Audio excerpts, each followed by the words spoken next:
Here in example 7, we'll need to do a little bit of algebra before we can just jump right in and start manipulating these equations. So in that first equation, I'm going to first just copy it over, and then I'm going to start simplifying it. So I'm going to distribute the 3, which will give me 3x minus 3 plus 10 is equal to negative y. I'm going to write both of these equations in standard form because I'm going to try to solve this one using addition.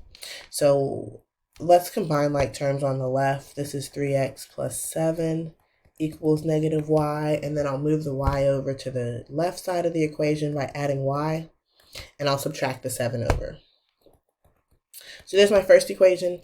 Done simplifying that. I'm going to do the similar thing with the second equation. So we're going to start off by distributing that 6 on the left side of the equation to give us 6y minus 30 is equal to 4x minus 28. And then I'm going to move the 4x over to, first let's just add the 30. So we get 6y is equal to 4x plus 2. And then I will subtract the 4x over to give me a negative 4x plus 6y equals 2. So now I'm going to write both of these equations on top of each other so we can take a look at what we need to do to manipulate one or both of these equations so that we'll be able to use the addition method. Remember, what we want is we want the same number with opposite signs as the coefficients. Well, taking a step back first, I'm going to decide to eliminate x.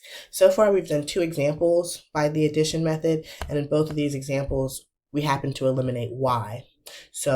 And in both of those examples, in order to eliminate y, I only had to manipulate one of the equations.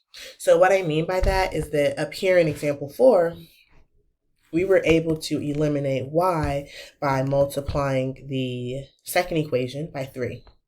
And then here in example 5, we were also able to eliminate y by multiplying the second equation by 3. Here I want to try to eliminate x.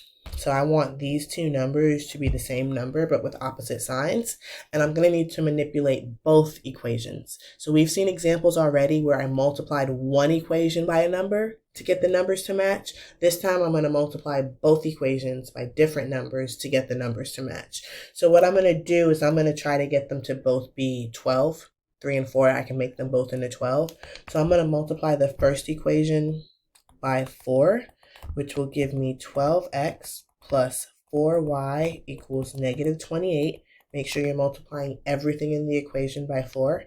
And I'm going to multiply the second equation by 3, which will give me negative 12x plus 18y is equal to 6.